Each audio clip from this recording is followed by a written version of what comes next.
लोकसभा में फेल साबित तेजस्वी यादव विधानसभा उपचुनाव में महागठबंधन की 3 सीट बचा पाएंगे।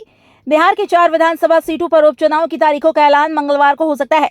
लोकसभा चुनाव में विधायकों के सांसद बन जाने से खाली हुई तरारी, रामगढ़, बेलागंज और इमामगंज सीट पर अगले महीने उपचुनाव संभव है। इनमें से इमामगंज को छोड़कर बाकी तीनों महागठबंधन की सीटें हैं। रामगढ़ और बेलागंज आरजेडी तो तरारी सीपीआई माले के कब्जे में थी। बिहार में गठबंधन का नेतृत्व कर रहे राष्ट्रीय जनता दल के नेता एवं पूर्व डिप्टी सीएम तेजस्वी यादव की प्रतिष्ठा इस उपचुनाव में दांव पर लगी है। उनके सामने महागठबंधन की तीनों सीटें बचाने की चुनौती होगी। बता दें 4 महीने पहले हुए लोकसभा चुनाव में महागठबंधन को कुछ खास सफलता हाथ नहीं लगी थी। शाहाबाद और मगध छोड़कर राज्य के अन्य सभी इलाकों में आरजेडी, कांग्रेस और वाम दलों को हार का सामना करना पड़ा था। गया जिले की बेलागंज और कैमूर जिले की रामगढ़ विधानसभा सीट आरजेडी का गढ़ मानी जाती है। बेलागंज से पूर्व मंत्री सुरेंद्र यादव लगातार 6 बार से विधायक रहे। इस साल लोकसभा चुनाव में वे जहानाबाद से जीतकर संसद चले गए। वहीं रामगढ़ सीट राष्ट्रीय जनता दल के प्रदेश अध्यक्ष जगदानंद सिंह के बेटे सुधाकर सिंह के इस्तीफे से खाली हुई है। सुधाकर महागठबंधन सरकार में कृषि मंत्री रह चुके हैं और अब वे बक्सर से सांसद हैं। उपचुनाव में इस सीट पर आरजेडी जगदानंद के दूसरे बेटे अजीत सिंह को प्रत्याशी बना सकती है। तेजस्वी के सामने अपनी पार्टी की ये दोनों सीटें बचाने की सबसे बड़ी चुनौती है।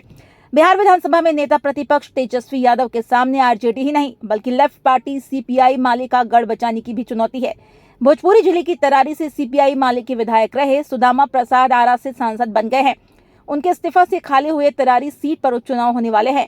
बिहार में उपचुनाव वाली चौथी सीट गया जिले की इमामगंज विधानसभा पर बीते 2 बार से हिंदुस्तान आवाम मोर्चा के संरक्षक जीतन राम मांझी का कब्जा है। मांझी अब गया लोकसभा से जीतकर सांसद एवं केंद्रीय मंत्री बन चुके हैं। उनके इस्तीफे से खाली हुई इमामगंज सीट पर उपचुनाव होने वाले हैं। मांझी अपनी सीट से उपचुनाव में किसी प्रत्याशी बनाएंगे ये अभी तय नहीं हुआ है। कयास लगाए जा रहे हैं यहाँ हमका मुकाबला आरजेडी से होगा। तेजस्वी के सामने मांझी के हाथ से उनका गढ़ छीनने की भी चुनौती है। हर साल हुए लोकसभा चुनाव के दौरान बिहार में इंडिया अलायंस यानी महागठबंधन के प्रचार की कमान पूरी तरह तेजस्वी यादव ने संभाली थी।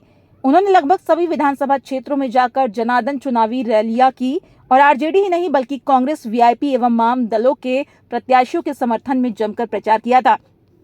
हालांकि उनकी मेहनत कुछ खास रंग नहीं ला पाई। बिहार की 40 लोकसभा में से 30 सीटों पर तेजस्वी के गठबंधन को हार का सामना करना पड़ा। आरजेडी 23 सीटों पर लड़ी और 4 सीटों पर ही जीत दर्ज कर पाई।